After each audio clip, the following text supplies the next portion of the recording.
I know this video probably sounds a bit doom and gloom, like as if I'm talking in hyperboles, but I'm actually not, and I can also prove it to you. You all know that things are getting expensive, your rent, your food, everything. You pay through the nose and things are just getting more costly. Before there used to be things that were considered recession proof, this was things like alcohol, for example, cigarettes too, and video games were technically also lumped into that same category. Well, that doesn't seem like the case anymore for games at least. I also want to talk about some other things too, but it's gonna be a weird video, but let's get into this first for Windows Central. No, it's not just Xbox. All video game console sales are massively down year over year, and it's going to get worse. So what's happening exactly? Well, like usual, the end of the year has come. All the sins and triumphs of the big mega companies gets compiled, they get funneled through, and eventually they allow these analysts to then come to some concrete conclusions. We find out how much they made, what they lost, and so on. For video game makers anyway, 2025 was not a good year. It may seem like there were some bangers that sold well, and that did happen, but overall, it isn't looking too great for everyone on a collective whole. There's two big reasons for this, the first being a massive drop in demand for new games and consoles specifically, and the other is the rising cost of just everything. This is pushing everyone into a very troubling wombo combo of nonsense pretty much that I gotta be frank guys, I don't really see the industry getting out of anytime soon. I should note the data I'm gonna present is from the United States mostly, which is, yes, I know, not the entire world. However, this is still a major cause for concern nevertheless, because let's be honest, if things aren't going well in America, it tends to trickle down to everywhere else. This news comes from Circana, which tracks the industry's lifeblood throughout the year. In total so far, US game spending dropped roughly 4% year over year so far, and that gap is widening and not closing. The big revelation here, among others, is that November 2025 was officially, according to Circana, the single worst month for sales of video games and consoles in the history of the games industry, only being eclipsed by November 1995 in comparison. And also, if you enjoy the content, please consider liking the video, leaving a comment, subscribing, thank you. And yes, I know that the comparison is kind of concerning to say the least, that the gaming hardware space is effectively being, well, cut at the knees pretty much in terms of power and longevity, because of what's being made isn't really making people want to buy what's on offer. Here's a simple chart shared by Circana, but if you want actual percentages of how badly the sales have been for games and their hardware, and specifically November 2025, I got you with that too. But hardware sales alone, as seen here, dropped a staggering 27% in November 2025, making it the worst performing month since, like I said, in November 1995, which is troubling when the Switch 2 just came out a few months ago. In terms of all the big three, Xbox saw a drop of 70% in sales year over year, which that one doesn't surprise me considering nobody seems to want to buy an Xbox these days, since all their games are, well, everywhere else anyways. But what was more concerning, PlayStation hardware sales were down 40% year over year. Despite still selling millions, it paled in comparison to what Sony was used to. Nintendo was hit the least, with about 10% less in hardware sales, which shows that Nintendo is still capable of making consoles and games that people actually want to buy, despite costing more too in some cases as well. But regardless, as also seen here, while sales went down, costs have went up. Hardware in general has rose actually 11% on average year over year, which is, well, not good when your sales are down obviously too. Because of all of this, Xbox's average prices increased by around 30%,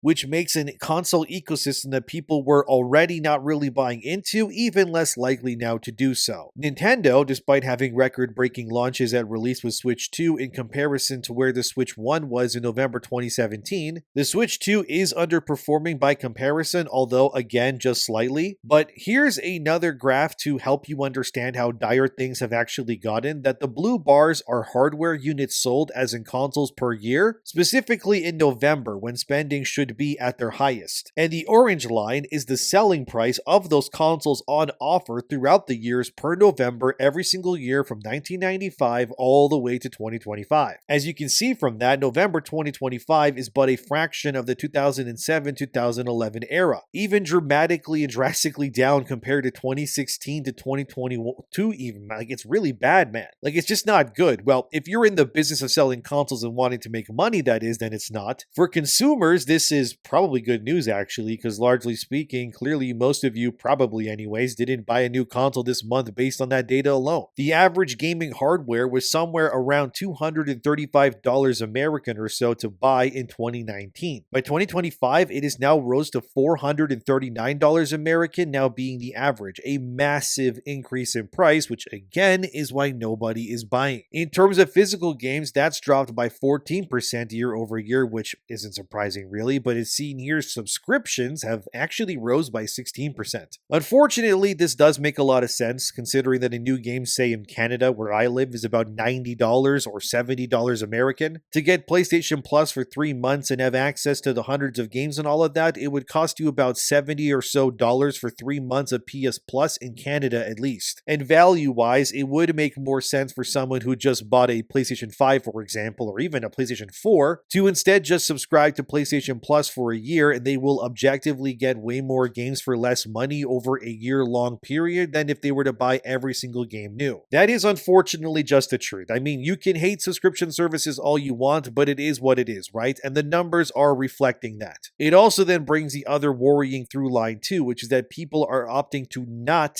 own their games if it means that there's a cheaper alternative. What this means is that games are not being seen as art or really things that are worth owning for long periods of time anymore by many people. They are instead now being viewed as disposable media, I guess. If you want like a food analogy, games used to be seen as essentials like milk and steak. Now they're just kind of viewed as candy, and people don't really care too much about candy over the essentials. Which, yeah, I can see that now because the price of things are all over the place. Circana also did release a top 20 best-selling games of the year list too, but that list has no Nintendo games included because Nintendo opted out of Circana's data on that one specifically. So the list in theory is not exactly accurate, but here it is anyways for you to see, and unsurprisingly, games where you shoot things or dribble a ball did really well. And for the most part, that's just kind of how it always is, but again, this lacks any Nintendo game, so not exactly a good list of what actually would be in the top 20, but it is what it is. Of course, you may think, well, it's only 1 month, right? It's December as this video being made anyways. Surely it'll get better, right? Well, not exactly, as seen here. Circana believes that this trend is only going to worsen instead of getting better, which I'm also inclined to believe, because the majority of players are actually waiting for Steam winter sales and whatnot as an equivalent, which that makes total sense to me. A lot of this is due to not only drops in interest, but also RAM prices increasing too. I did report on RAM prices a bit back already, but the situation since then has gotten, well, here's an updated article for Windows Central about that too. As you can see, RAM from Samsung, for example, that's one of the biggest suppliers, has decided to jack up prices like crazy because demand is so nuts right now. Windows Central then conveys this further by using an analyst who reports on Asian stock prices and spending habits via their Twitter profile. Here's the post, by the way, here, but DDR5 contract prices have now raised to almost $20 a pop. This means that contract prices are now about 100% more expensive than in comparison to what they used to be. And also, in case you don't know what a contract price is, it's the wholesale bulk rate price that is agreed upon,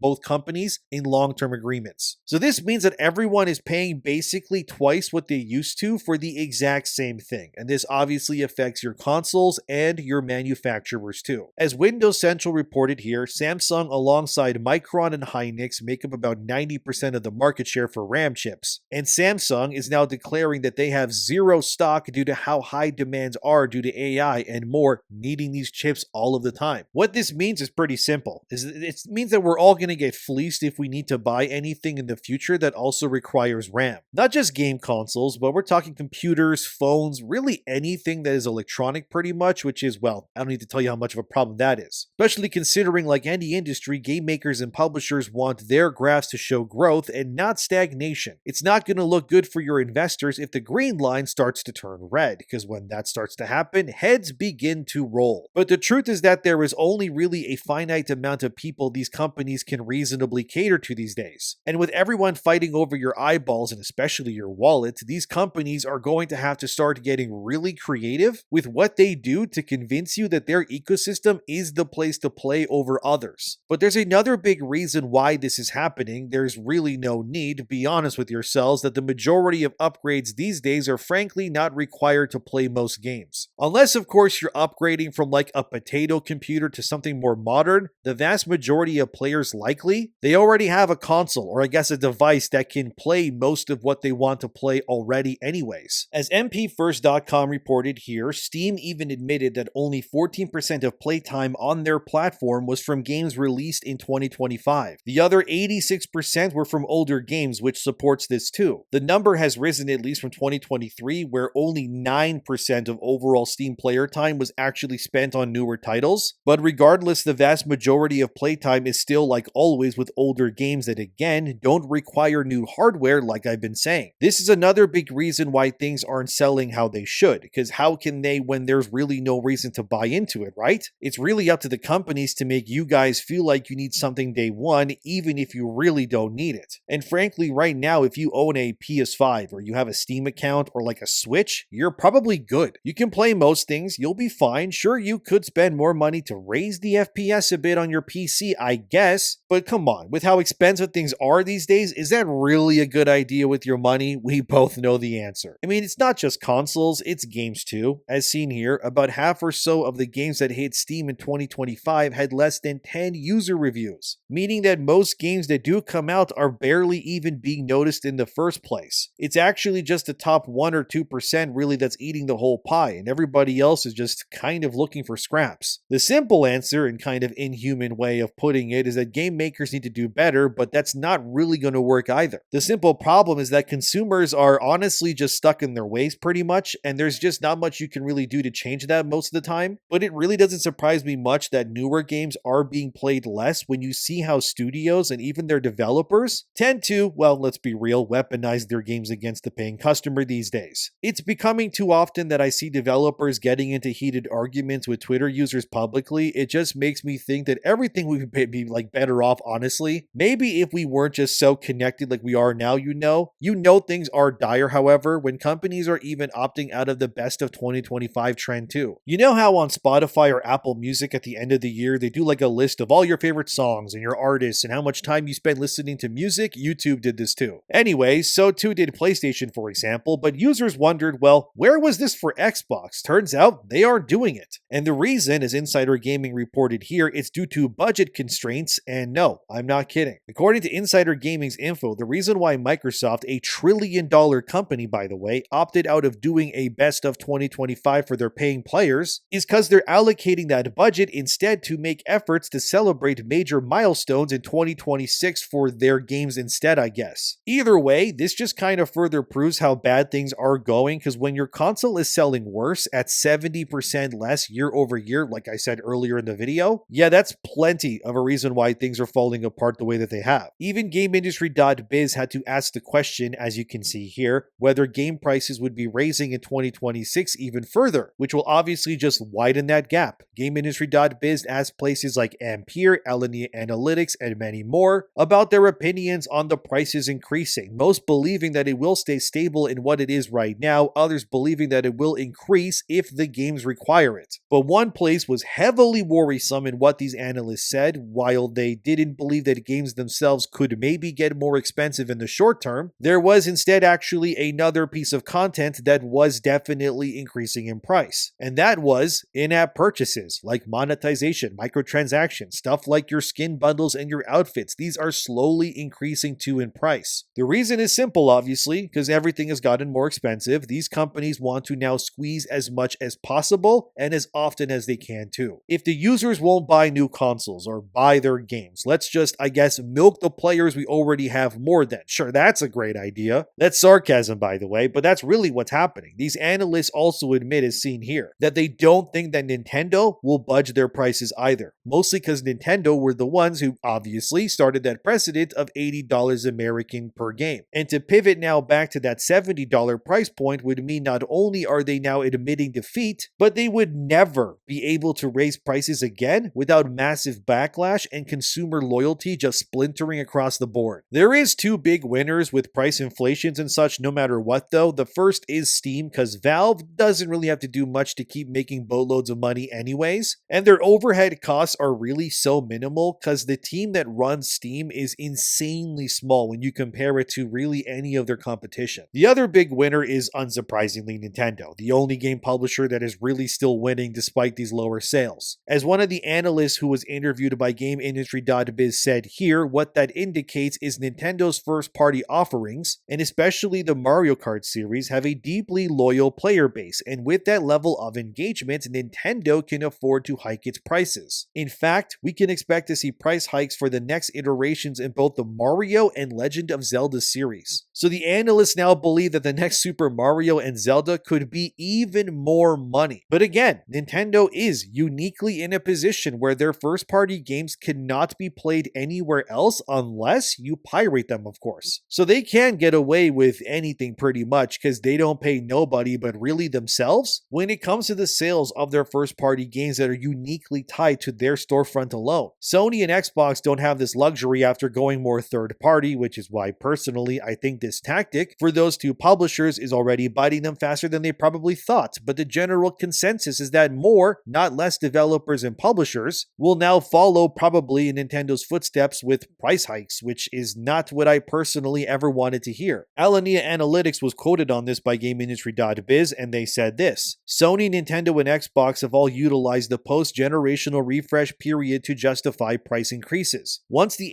$80 price point is established by a few major blockbusters, it will quickly become the new aspirational tier for elite, non-live service games from third-party publishers looking to maximize returns on enormous development investments, but again, it'll all be variable. Yeah, I don't want to pay more for some Sony exclusive, especially if it's just going to end up on like Steam in 6 months to a year anyways. And when it comes to Xbox, if Microsoft thinks I'm going to pay $90 or even $100 Canadian for a Halo remake by 343 of all people, they're crazy. Doubly so, because it'll have zero multiplayer too. The only game these analysts see being able to justify some insane price point is unsurprisingly Grand Theft Auto 6. Everything else is basically going to flop if they do try to be more greedy pretty much. And I am praying that GTA 6 does not end up being something like $100 USD at release. Because if video games think they can charge that and also get away with it, this industry is already going to crash harder than it is right now. While we don't have the numbers yet on 2025 and 2024 at least, as Game World Observer reported last year as seen here, that indie and AA games were actually closing in on AAA in terms of revenue last year already. And with the amount of indie and AA games that are winning this year in 2025, I'm inclined to believe that this will continue going forward. It's crazy how the industry can see the solution, which is cheaper games sold for less money. But they instead believe that no, the solution is actually bigger games for even more money. And this is why the industry is crashing the way that it is, because it's all being ran by people in suits who just don't see games as art. They just look at them as excuses to pay for their next Lambo, or I guess like a yacht or something. And the collapse of the industry is not really happening overnight, it's instead a slow downturn. If the industry is like a ship in the sea, okay, the hull is splintering slowly, the nails are starting to fall out, and water is starting to seep in. But instead of fixing the hull and draining the water, the people that are piloting the ship are instructing their workers instead to just keep building more decks on the ship higher and higher so that they can remain dry and just ignore the problem below them. But what's the point if it's just going to drown them all anyways in the end? Like, that's modern publishing brains working today, my friends. But ultimately, you still win either way because you aren't buying these games. You're not buying the consoles, clearly. And until these companies learn their lessons, that hull will just continue to splinter more. But I wonder who they'll blame when they begin to drown. Will it be the workers or themselves? Well, we already know the answer, don't we? But what do you think? Let me know in the comments, subscribe, and I'll see you guys in the next one.